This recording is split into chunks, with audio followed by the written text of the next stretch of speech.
The warning came in a language that made the translator stutter. Predatory apex entity. Lethality unmatched. Do not engage, do not provoke, do not approach without planetary-level containment measures. Ronan Dorsey blinked at the holographic display floating above the control panel.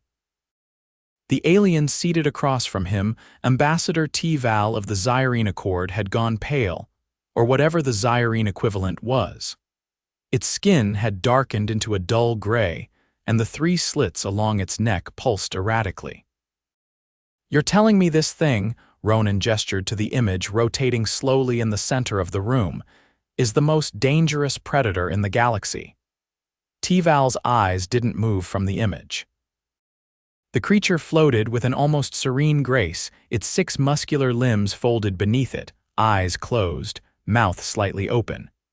It was approximately the size of a small shuttle, its fur a soft, mottled mix of blue and silver. "That looks like a big puppy."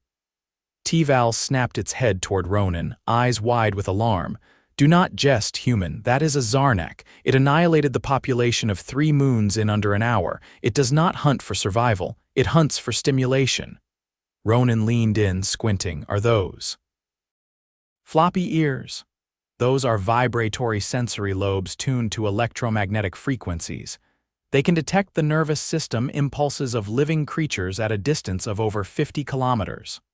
"Still looks like a puppy," Ronan said, scratching his chin. "A really fluffy one." He had learned by now that sarcasm didn't always translate well to alien species. T-Val stared at him in a way that suggested it was re-evaluating humanity's entire application to the Accord. They were orbiting Solaris 4, a quarantine planet.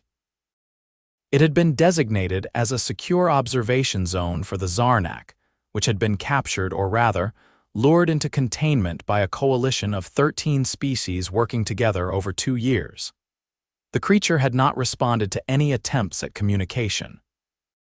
It simply waited, pacing its enclosure, occasionally stopping to stare directly into the observation cameras. "Why are we even here?" Ronan asked, standing up. "You insisted on being part of the Interspecies Behavioral Study Initiative," T-Val answered.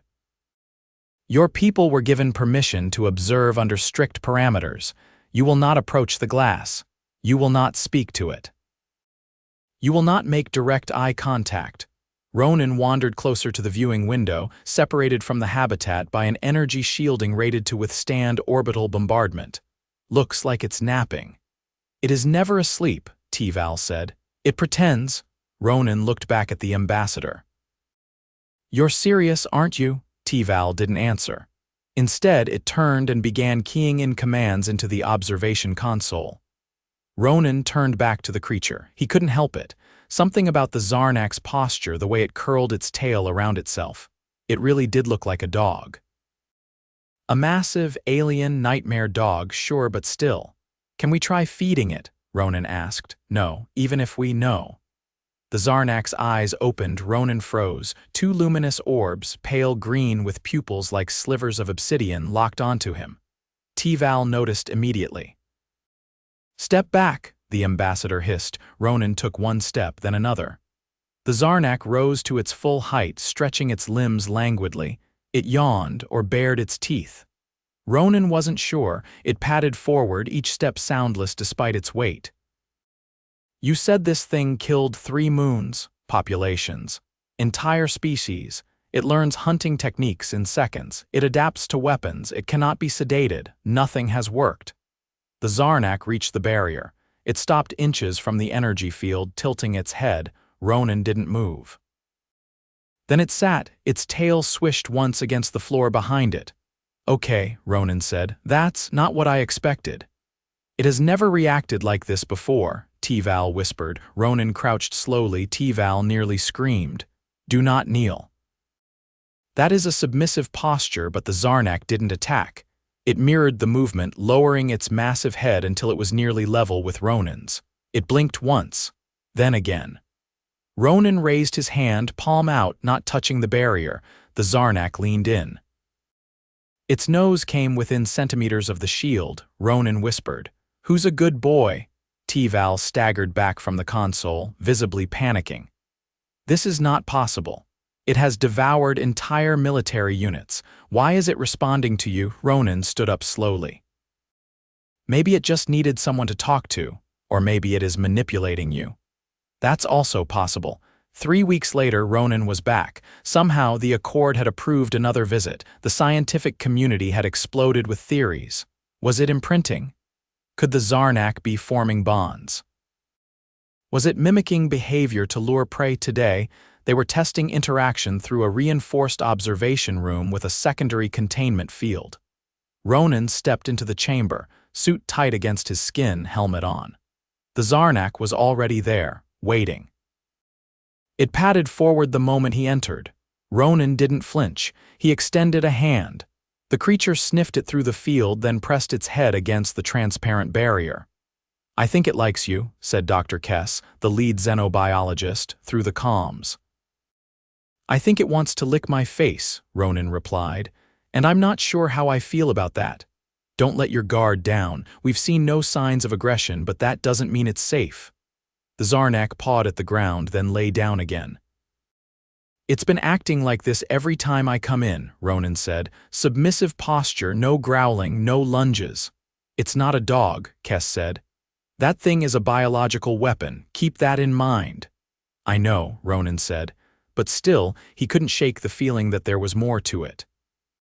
It wasn't until the incident at Station Solari that things changed. A containment failure. Power grid sabotage. Half the station was suddenly exposed to vacuum, and the Zarnak's chamber was compromised. Ronan had been 3 decks down, reviewing footage when the alarms went off.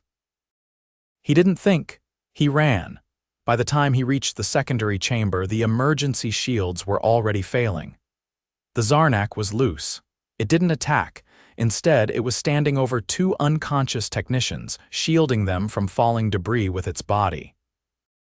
Ronan shouted, "Hey!" The Zarnak turned to him, eyes wide, fur bristling.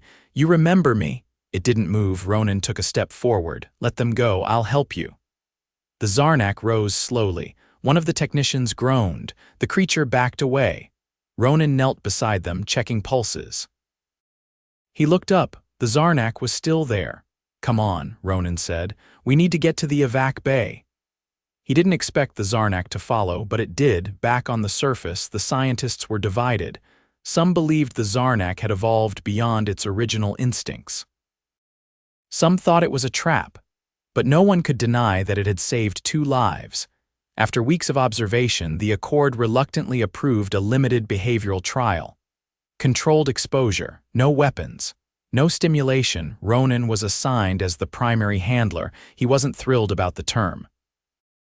The Zarnak, now tagged as Subject 12, responded to his voice. It would approach, sit, lie down, and even follow him at a distance. It didn't attack, it didn't lash out, but it never let anyone else near. "I still think it looks like a big puppy," Ronan told Kess during one of the sessions.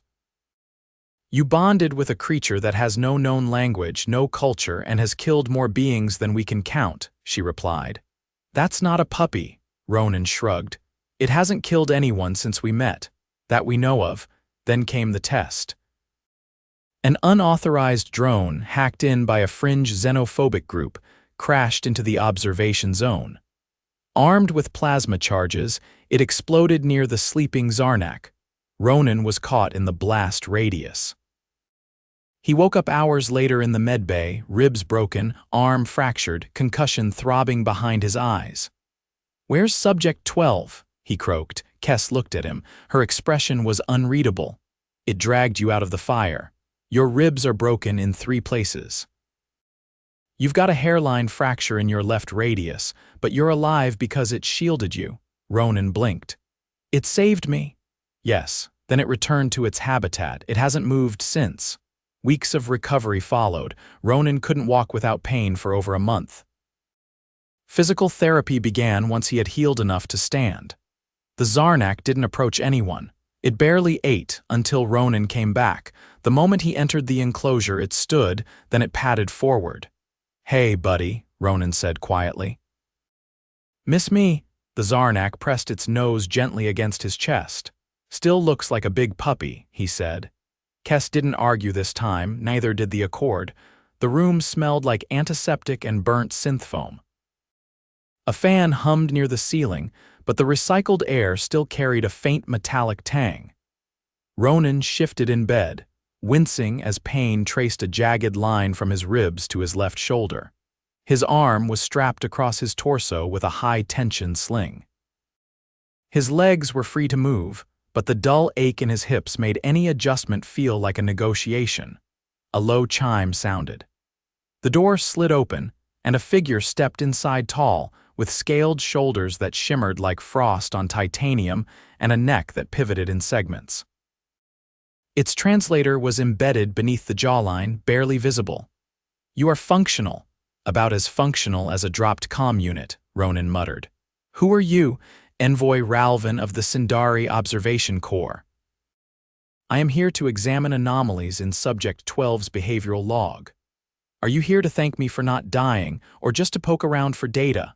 I do not express gratitude until the probability of recurrence is below 7%. "Well, that's comforting."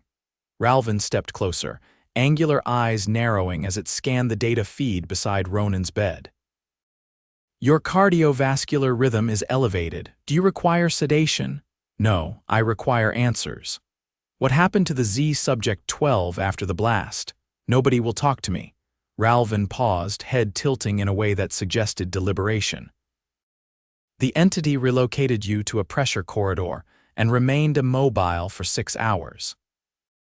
When approached, it displayed no aggression but withdrew to the northwest quadrant and has not responded to stimuli since. So it's sulking. That is not an evaluative behavior in our lexicon. It's a human thing. You wouldn't get it. I have reviewed your species' psychological indexes." "Your idioms are inefficient."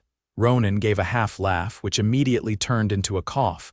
"Try bleeding internally and then we'll talk efficiency." Ralvin ignored that. "Explain your final action prior to the explosion." "I told it to stay back and help the others." "Then everything went sideways. Clarify, you issued an order?"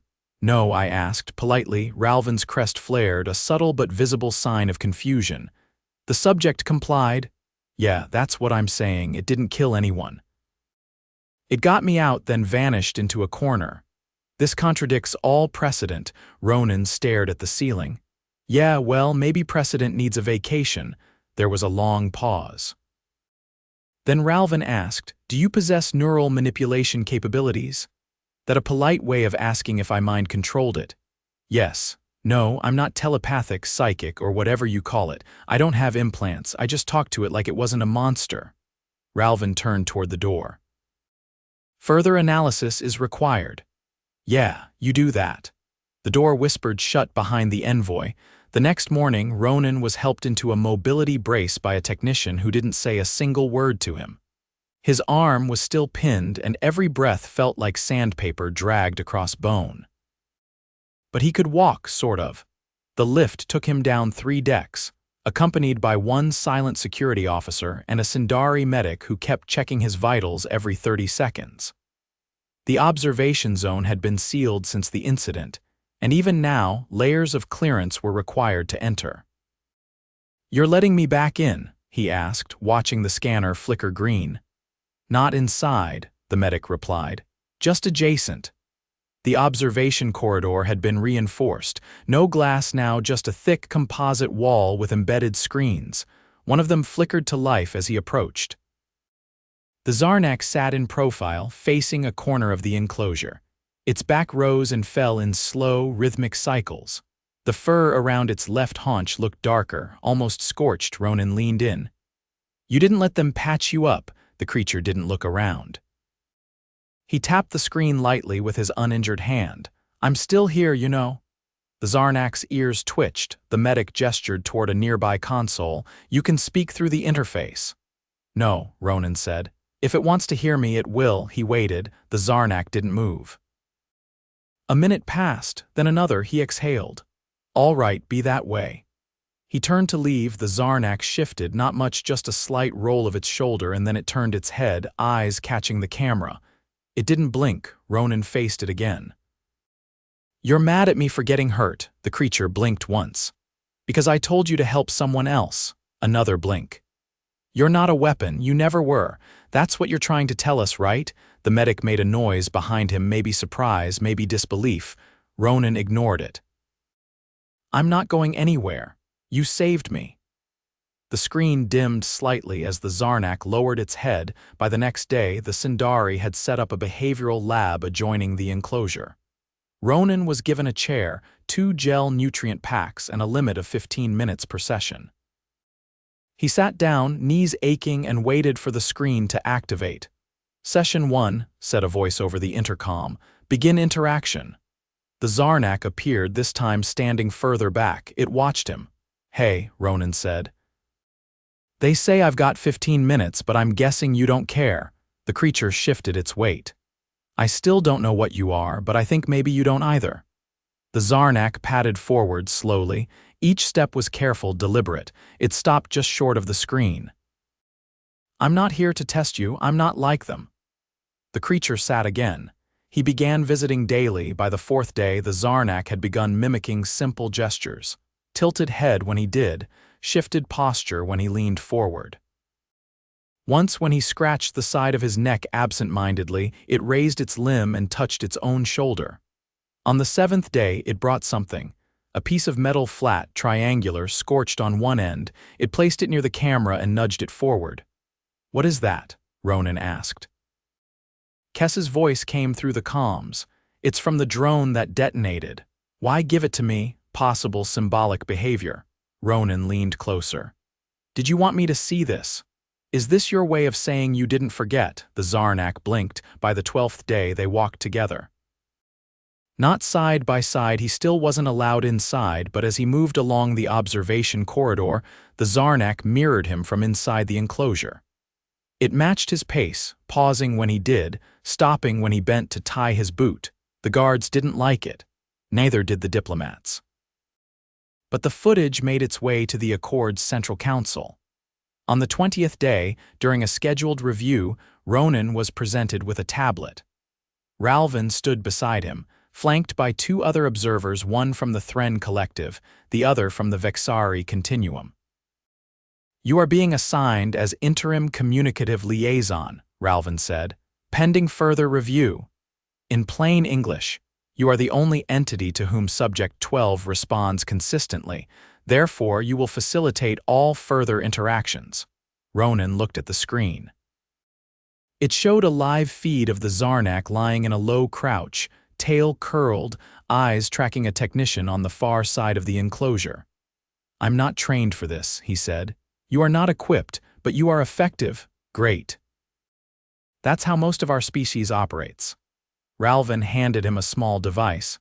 This will allow 2-way projection, limited field, low volume, do not exceed 10 minutes of exposure per session.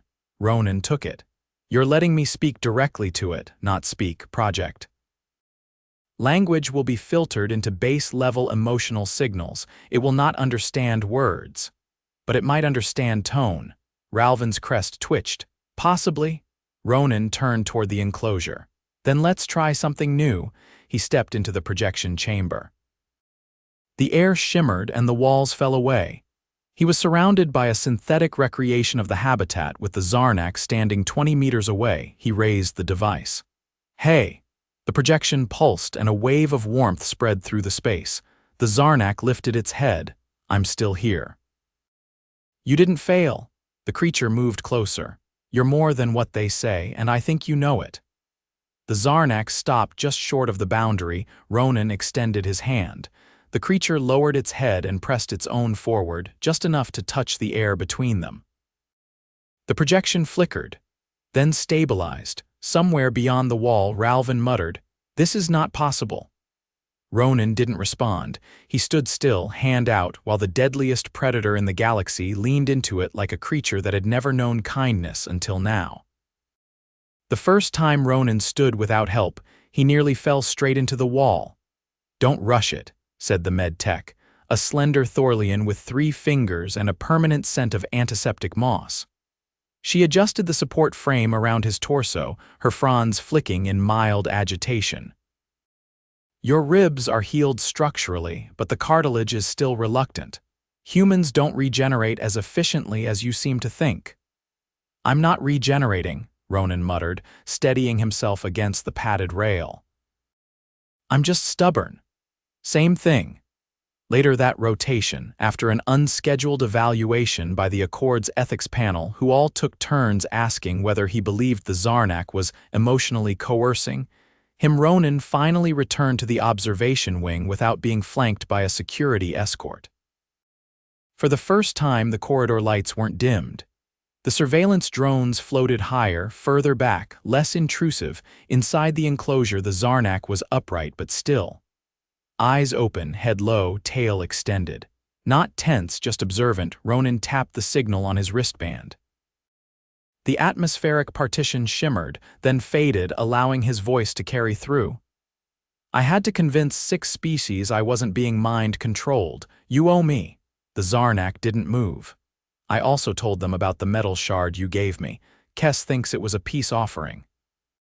The Sindari think it was a warning. Personally, I think you were just bored.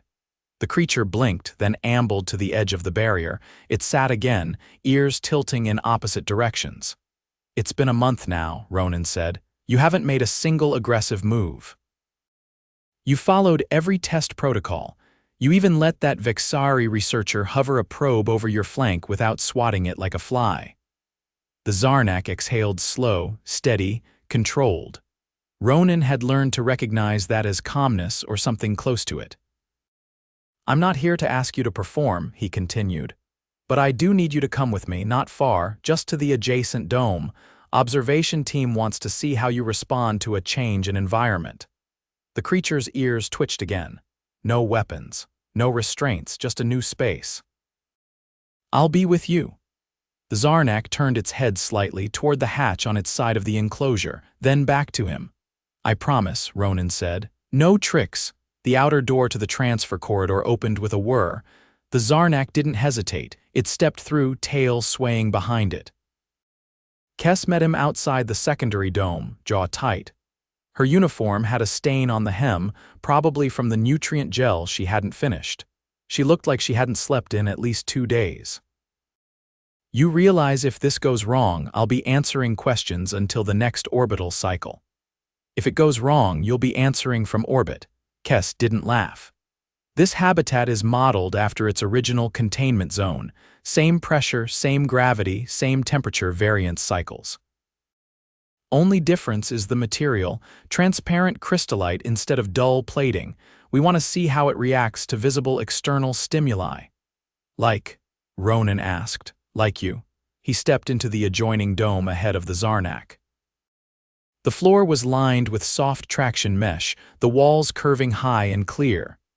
Beyond them, the stars hung in the black like scattered silver needles. The creature padded in behind him and stopped. Ronan turned. What do you think? The Zarnak looked up, then down, then up again. It circled once, then lay down. Not in its usual tight coil, this was sprawled, limbs extended, belly down, like it was soaking in the whole room. Kes's voice crackled through the wall intercom. It's never displayed postural sprawl in an unfamiliar enclosure. Not even under sedatives. Ronan sat cross-legged nearby, wincing slightly as his ribs reminded him that cartilage doesn't forget. The Zarnak's tail brushed the floor once, then stilled. You know, he said, they're going to keep testing you, no matter what you do. You could sing lullabies and they'd still wonder if it was a trap. The Zarnak didn't move. I'm not asking you to be harmless, I'm asking you to be honest. The creature's head lowered to the floor, eyes never leaving his. They held there, not blinking, not wavering. After a few minutes, Kes entered through the side access holding a small case. She approached slowly, not making eye contact with either of them. I want to try something, she said quietly. It's a neural resonance scanner, non-invasive, no contact.